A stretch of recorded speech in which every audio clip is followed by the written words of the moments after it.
Good evening, what's up, Genz? Welcome to the culture. Welcome to ATN Genz, where entertainment meets lifestyle and culture sets the pace. From the music you stream to the stories shaping how we live, this is your front row seat to what's trending, what matters, and what's next. On ATN Genz, we bring to you latest entertainment news and updates, interviews with your favorite celebrities and industry experts, performances by local artists, interactive segments, including polls and giveaway. If it's buzzing right now, best believe we're already on it. And now to our trending stories for today. Tour announcements, Bella plans nationwide trip, and Shanks comic bags best streamer, public clash, police steps into portable Qatar Efe dispute, and in Nollywood, Francis Odega questions film standard. Don't forget this program is open for sponsorship, jingles, advert placement, news and events coverage, personality, society and political interviews, product, service promotion, and commercials. Watch us live on our website www.atlanticnetwork.tv.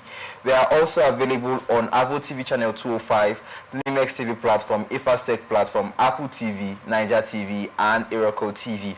Follow us on our social media, Facebook and YouTube, Atlantic Television Network, and on Instagram and TikTok, Atlantic TV Network 1, and on X, Atlantic TV Net. Stay connected by following, subscribing, liking, and sharing our social media content. Don't go anywhere. The vibe is just getting started. We'll return with more of what's trending.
Welcome back from that break. This is still Atlantic Television Network, and this is ATN Gen Z on your favorite dial. And I remain your favorite presenter, Kingsley Ipalibo.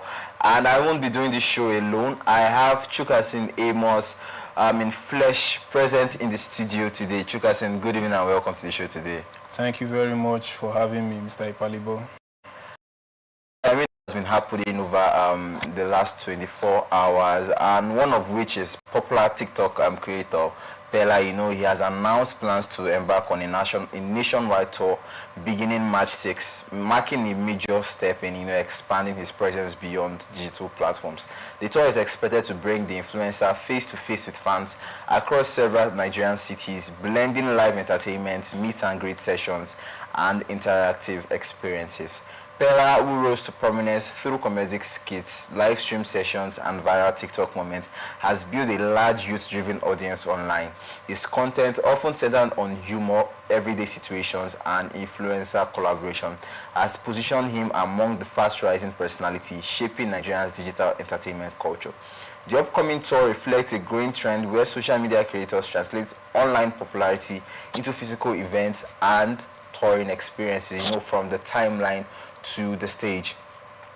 Industry observers say the move highlights how the creator economy is evolving. What once existed purely in digital spaces is increasingly crossing into traditional entertainment formats such as live shows, fan conventions, and branded tours. For many creators, touring not only strengthens fan loyalty but also opens new streams through partnership, merchandise, and ticketed experience. As Pella prepares to take his content on the road, the tour could signal another milestone in the growing influence of Nigeria's online entertainment community. Chukasin, you look at Pella. Has Pella growth come as a surprise to you? Looking at him, from over the years, he's just you could say 5 years. I think 5 years is an exaggeration. I think yes. About 3 years into fame. How has it been a surprise to you? The level at which Pella has grown. Well, it's a surprise because it's not a surprise actually, because each and every time you hear Pella's name or you come on his social media or you come across his videos, you see that he's always doing something new. He's always doing something fun, something entertaining. So his journey so far has been entertaining. It has been entertaining, it has been joyful, and this tour is not we've been expecting, because he has embarked on many journeys like this. I'm talking about during tour. Is he just actually doing it because it's a shame when you have people like Speed come to Nigeria, tour Nigeria, they go to different parts of Africa. I knew that is in Nigeria. You're just confined to Lagos State. Maybe you go to South Africa once in a while, you go to Ghana once in a while. But as a streamer in Nigeria, you haven't gone to about 7 states streaming in the country. That he picked up this cue, from Speed, or is it just do you think he's getting this cue from Speed? Well, he's getting it from Speed, because if we think about the person we're talking about Pella, and we're talking about him copying this from Speed. Speed is big. He's way bigger than Pella. He's way recognizable in the global world than Pella. So definitely Pella saw what Speed is doing, and he thought start his own. At least he should start it from Nigeria, where he's well known. He's planning on going to, I don't know if he has a particular state but he wants to tour Nigeria. So definitely you should cover north, south, east, or west, we should assume. Yeah. Well, it hasn't gotten to the point where we'll say, that's it. Yeah, I'm talking about, Pella. Will you compare TikTok streaming? Because what Pella does is more of TikTok, and now he just graduated into, that is the word graduate, but he has switched to Kick. Will you say him switching to Kick was a different one for him? Because do you think people underrate people who use TikTok to stream, especially when you talk about Nigeria? Well, in Nigeria, the current biggest streaming platforms, I think they should be TikTok I don't think Kick is really that popular in Nigeria. Well, if you ask me, I don't think Kick is popular with other Twitch and all that. They're not popular. So I think in Nigeria, Pella is better off with TikTok. Like you said, unless he wants to graduate, look for more audience. I said he has and all that. actually changed. Yeah, he's using Kick now. Yes, he's using Kick now. So he's actually trying to build an audience in Kick. Because right now, I think most of Pella fans, they are seeing now that he's now using TikTok, but now he's using Kick. Yeah. So I think his fans will also switch to Kick just to watch him, because it's a very strong fan base, which is really undeniable. We've seen it so far. So yes, that's something we'll commend him for. Moving on, talking about streaming, Nigerian comedian and content creator, Shan Comics has won, the best streamer 2026 at the prestigious Sigma Africa Awards held in Cape Town, South Africa. This recognition places him among the continent's leading digital creators, highlighting the rapid growth and global relevance of African streaming talent. The Sigma Africa Awards, known for celebrating innovation across tech, gaming, digital media, and online entertainment, acknowledge Shan Comics, for his consistency, audience engagement, and ability to merge comedy with live stream interaction. And I'm going to ask you a question, actually, Chukwueze. Do you actually feel that Shanks actually deserves the award as the best streamer in 2026? Like opinion. Yeah, your personal opinion. Okay, personal opinion. I don't think Shanks is the best. I don't think Shanks is the best currently. Well, I would give it to Kataifi, because currently streaming it has proven to be one of the most entertaining. Yeah, it has proven to be more entertaining than that of Shanks. Shanks is there, but compared to other TikTok streamers or Kick streamers, Pella is above, Kataife is above, then I think you can now put Shanks in the equation. Yeah, but talking about streamers, a lot of people will tell you that what they will actually call it, some people will call it fooling. That fooling is not actually streaming, and they will tell you that more of what the likes of Pella, Kataife, Uju, they do is more of fooling.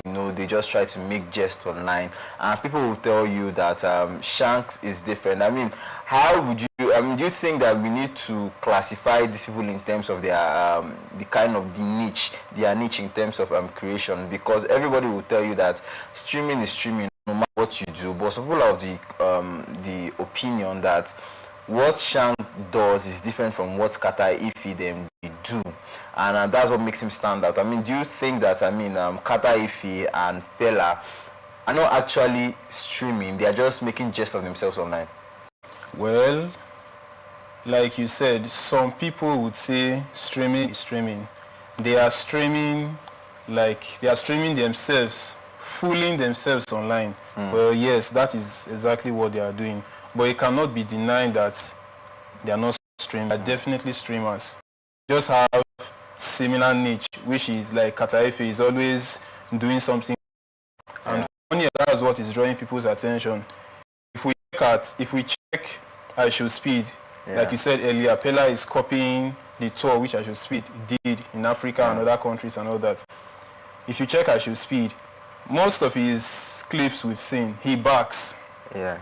So we can also say the same thing, that I Should Speed at that point he's fooling because he's backing. So Kataife is even more crazier than that, but definitely you are not wrong. Most times they do crazy things to call it fooling and all that. Yes. Yeah, I'm talking about these streamers. Do you think that for Shanks played a major in how streaming has turned out in Nigeria? Because a lot of people will tell you that since he went to the Streamers University that was hosted by Kai Senat, a lot of Nigerians, got acquainted with streaming. A lot of people wanted to become streamers. I mean, a lot of people have been streaming. Some people have been streaming before then, but streaming became more of a household name now in Nigeria. So do you think Shanks going to Streamers University, hosted by Kai Senat, played a huge role in how streaming has turned out in Nigeria today? Definitely, yes. That's right. You're correct. His presence in that streamers university gave other streamers here, or Kataefi was not even a streamer. He was a content creator making funny videos for people. Yeah. But he decided that, well, seeing what Shanks was trying to do or what Shanks is doing, he got on the same streaming platform and decided that that's what he's going to do presently. But some people are of the opinion that he actually did not collaborate with them, though. Well, I don't know about that. He did not collaborate with them, but it doesn't change the fact that he is actually the first in the public saw trying to get on streaming before Pella and Kataefi and all that. So yes. Yeah.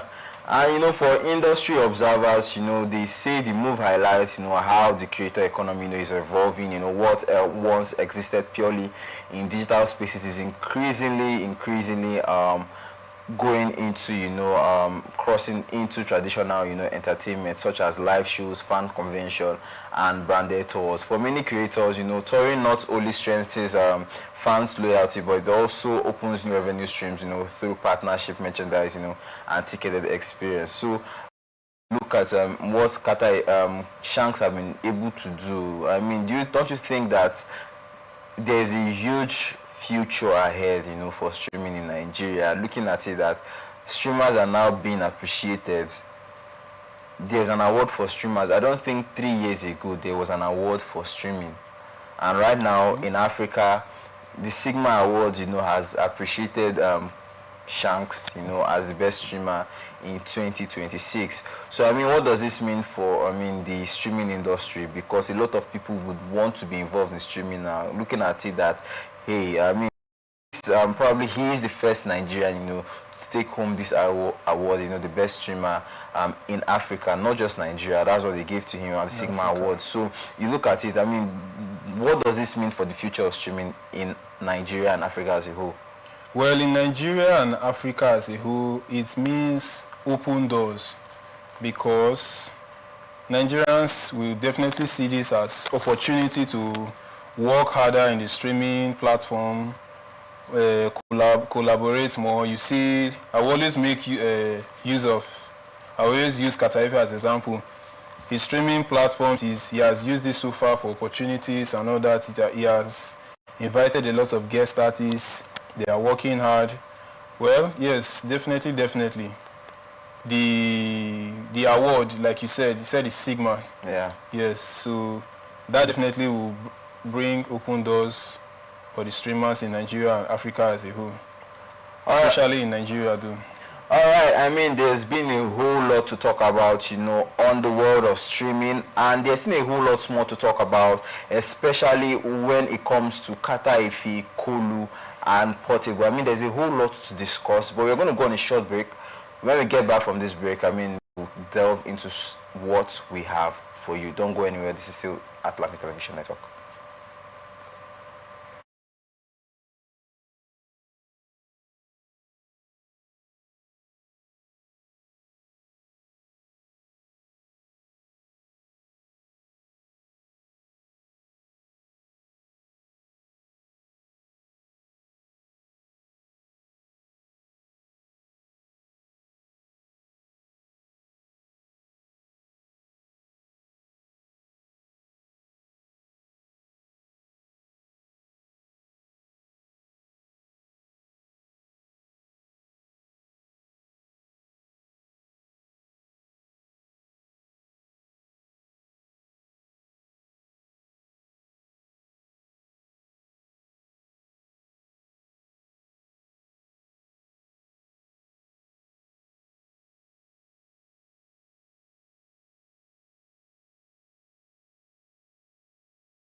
Alright, welcome back from that short break. This is still Atlantic Television Network and this is ATN Gen Z, and I'm not alone in the studio. I am Kingsley Palibo and Chuka Sin Amos is in the studio with me. I mean, there's still a whole lot, like I told you earlier, we have a whole lot to talk about still on streaming, where Kata Efe, you know, Kolu, they went to see Portable.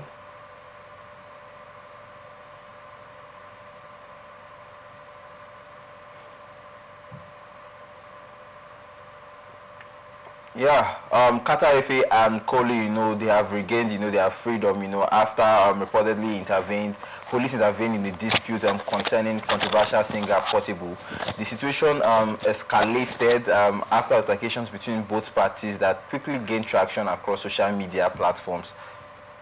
Details surrounding the confrontation, you know, remain mixed, but reports indicate the disagreement stemmed from a heated exchange that eventually drew the attention of law enforcement authorities.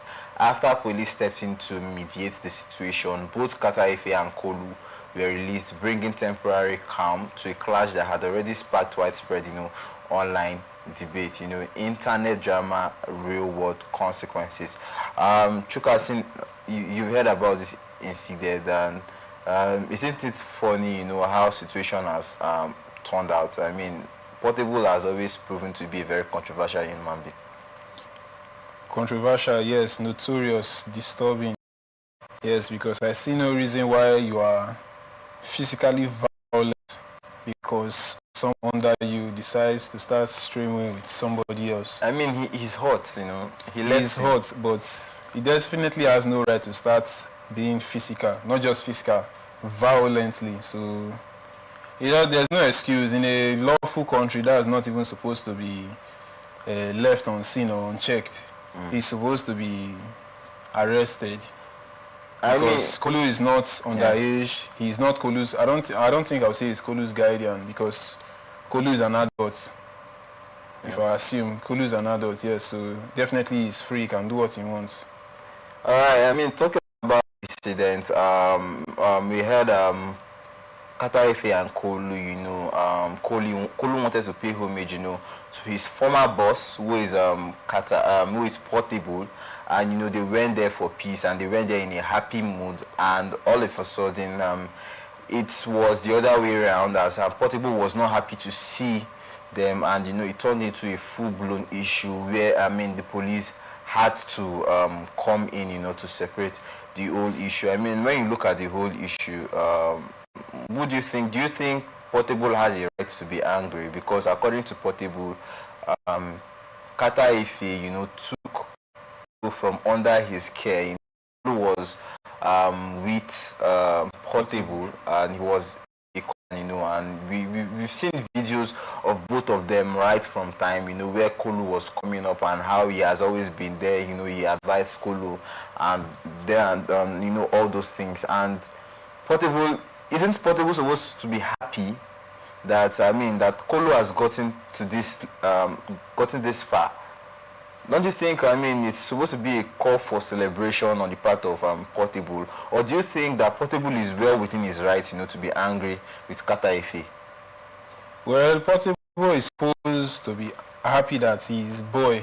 Yeah. Portable is supposed to be happy that his boy is now better than before. Like he's now having views and recognition in the media space and all that. And at the same time, while he's angry, it's understandable because his boy left him, maybe without his permission. No, definitely without his permission because he's angry. So we won't blame him, but what I'll still say, I said before, he's not supposed to be violent to the point where a police officer has to come and separate them because they were fighting, or should I say, he was beating them with his guys or his friends and all that. So personally, I think he should be happy that someone under him is now successful, is now has recognition and all that. So yes, that's it. All right, you know, this incident, you know, highlights, you know, it's a growing trend where, you know, influencer conflicts spill beyond digital spaces into real life consequences and confrontation. Portable, you know, is known for his outspoken personality and his frequent controversies has previously, been involved in several. He has been previously involved in several public disputes, often attracting intense media attention. Observers say the episode underscores the need for restraint when online disagreement, escalates, especially as public figures navigate fame, influence, and the pressure of constant visibility. Everyone wants to be visible. Everybody wants to be, and it was from Kata Ife. I mean, some people will tell you, he's doing it for clout. Knowing the kind of person Portable is, some people will tell you that they are not surprised by his reaction, but what they are rather surprised at is, at Kolu and Kata Ife, going down to Shongo to see Portable, not even giving Portable, a prior notice or we are coming to see you or something like that. So don't you think some people are of the opinion that Kata Ife and Kolu did it for clout? Well, definitely they did it for clout, but they also did the right thing. They know definitely that Portable is not in good terms with them. Like, he's not happy with how, or he's not happy with the way Kolu left. So definitely they did it for clout, but they did it for the right thing, for the right reasons. They want to go and settle the issues they have with him, but they are supposed to give him heads up, tell him I'm did they actually have, any issues? Because from what we've seen, Portable, Kata Ife and Kolu were visibly surprised. Like, they were actually surprised on how, Portable was acting. Even there was a point where Ojo tried to make a call, and they were telling him he should not make a call, and they were just hostile towards them, and the whole situation, was really surprising for them. I mean, what do you think led to his action? Is it jealousy? Because obviously, if Kolu was under him, he would have made money with Kolu. A lot of money would have been made. He would have made money with Kolu. So do you think it's actually jealousy on the part of Portable? Because it's surprising how he acted, and we haven't gotten any real reasons from Portable, on why he acted this way. And Portable over the years, has been known to break a whole lot of relationship with people he has built. We've seen him call out Olamide at some point. He's called out Davido at some point, called out Whiskey. So we've seen him call out a whole lot of celebrities who has helped him, get to where he is today. And now doing it to someone who was actually under you. I mean, are we just trying to cover up the issue, or is there actually something wrong with Portable? Do you think that it needs to it's a cause for concern for Nigerians, to look into the behavior of Portable? Definitely, Portable has issues. When I say issues, I mean he always has issues with either people around him, or people he has worked with, or people that brought him.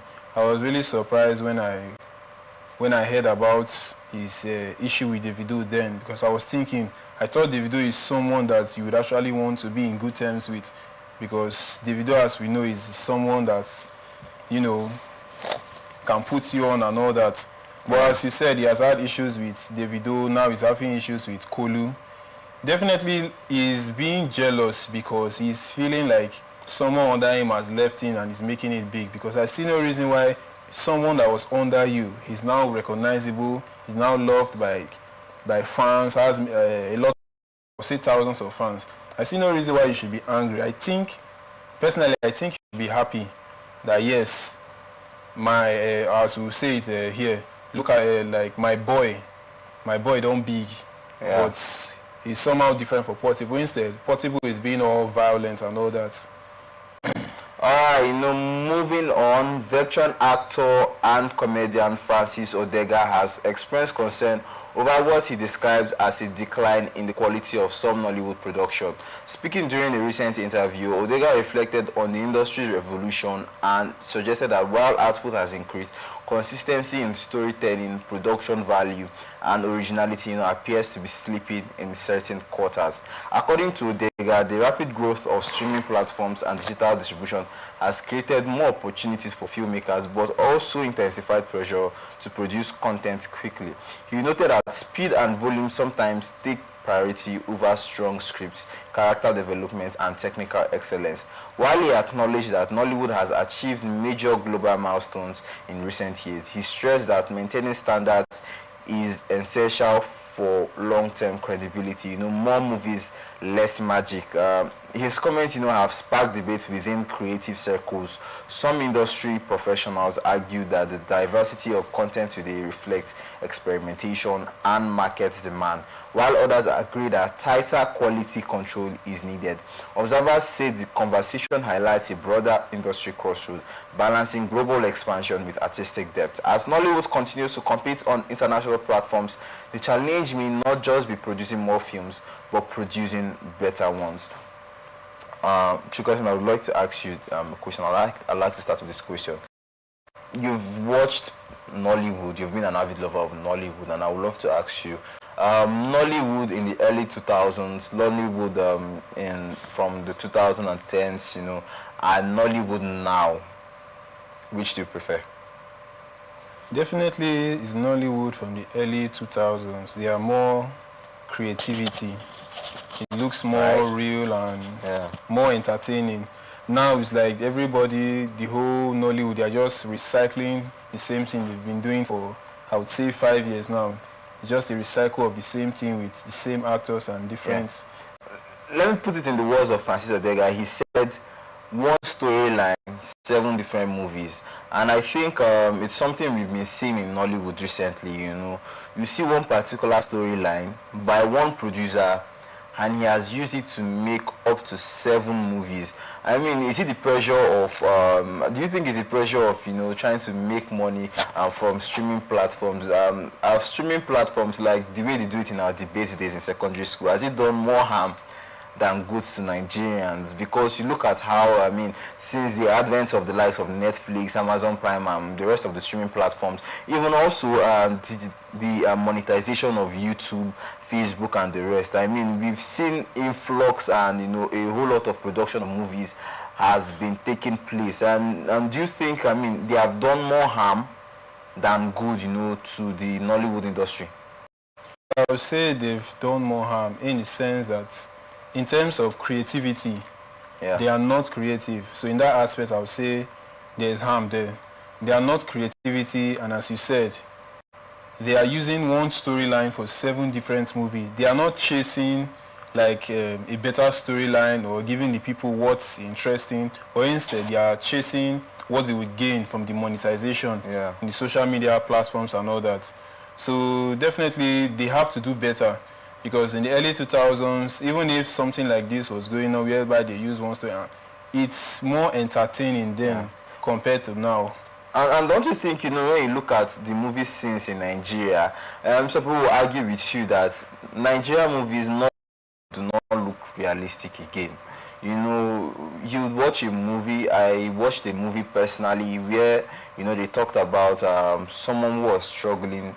And in the movie, you could basically see the person, she was struggling, she was a secretary, she wasn't having a major income, and she was basically living in an expensive apartment and everything, and she was struggling. Yeah, so that was the irony. That's the irony in it too. When you look at Nigerian movies and Nollywood generally now, you could say they are doing the numbers. Funke Akindele, she hit when it comes to she hits the highest point. She grossed the highest number when it comes to the billboard and everything.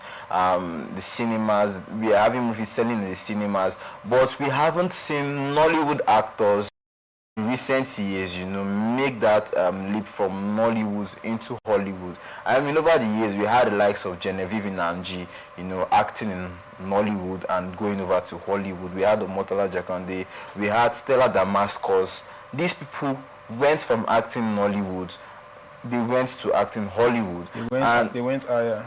Yeah, and you look at it now in 2026, we cannot boast of an actor in Nigeria that has gone in recent years, you know, from acting Nollywood movies, you know, and going into Hollywood, you know, breaking into the limelight in Hollywood. I mean, what do you think about this issue? I mean, is there a way, you know, they can remedy the situation? Can there be a better control of what we expect, or do you think this is down to the fans? Because it now looks like, I mean, the fans are ready to consume anything you bring out. The thing is, well, the thing is that's true, because we don't have anybody that's currently, I can't think of anybody that I've seen featured in a Hollywood movie. If I'm thinking about it now, and I can't even think movie or series or whatsoever. Well, what you just said is down to the fans. It's whatever you use. It's whatever online will download or book and watch and all that. You're talking about this in thinner climes, and you know, in more developed societies like in America, we've seen where movies, series especially, you know, are produced, and if they do not get good returns, if they do not get good feedback about that particular series on the first season, I mean, that season will be scrapped off. I could give you a visible example. Suits LA, which was a series that came out, that was last year, and when the season 1 was finished, the review they got wasn't good, and that series was scrapped off. I mean, when are we going to get to that level in Nigeria where we'll have our producers, you know, actually listen to our audience? Because we had, not just about a month ago, last month, Kule and Folayo, you know, came online. He posted a video where he insinuated that people who actually criticize his movie are of low IQ, that he didn't make the movie for people who do not have high IQ, people who cannot understand what the movie is all about. So I mean, when you're in a society where your producers do not listen to you, I mean, what do you think the fans have to do? I mean, is it the reason why we have more Nigerians, you know, they are more glued into Hollywood, and you know, some people are even going into the Korean movie scene and other movie cultures where our own is dying? So I mean, who do you think is actually at fault? Is it the producers? Is it the consumers who keep consuming these products, these movies? Because I mean, online we see where Nigerian movies are doing, movies which are of low quality are doing 300,000 views in less than 3 months. We are having 1 million views on movies which are actually low quality. And do you think that the fans need to stop consuming these things? I mean, do you think the fans consuming it is actually giving, you know, it's giving the producers, you know, the leverage to keep doing these movies more and more? Well, the audience consuming those low quality movies and the same storylines and all that, definitely whatever is produced, whatever production or whatever products, they will definitely be consumers. Yeah. So the thing right here is reviews they are having. If those producers do the same thing they've been doing for the past 5 years, and they are receiving reviews and discouraging them, and the producer says something like that people that watch that he didn't make the movie for people with low IQ, is very wrong, because you are insulting the people that watch your movies. That is very wrong. I don't think a producer like that a producer should say anything like that. Instead, like you said, you should learn from your mistake. Like you said something like a series was made. What's the name? Because Suits LA. A series was made and the review they got was bad and they stopped it. They would do better. I think they would go through the comments. They will see what the people were talking about. So whatever next project they have, they won't make that mistake again. But I can't say the same for here in Nigeria, Nigeria production companies and all. I don't think they are chasing quality. What I think they are chasing is just numbers. Well, that's it. They are just chasing numbers. They are not chasing qualities. All right. I mean, we've had a whole lot to talk about on the show today, and it's been a very interesting conversation. But unfortunately, this is where we have to wrap it up on this episode of ATN Genz. Thank you, Chukasin Amos, for joining us today. Thank you very much. Don't forget, this program is open for sponsorship, jingles, advert placement, news and events coverage, personality, society and reviews, products and service promotion, and commercials. Watch us live on our website www.atlanticnetwork.tv.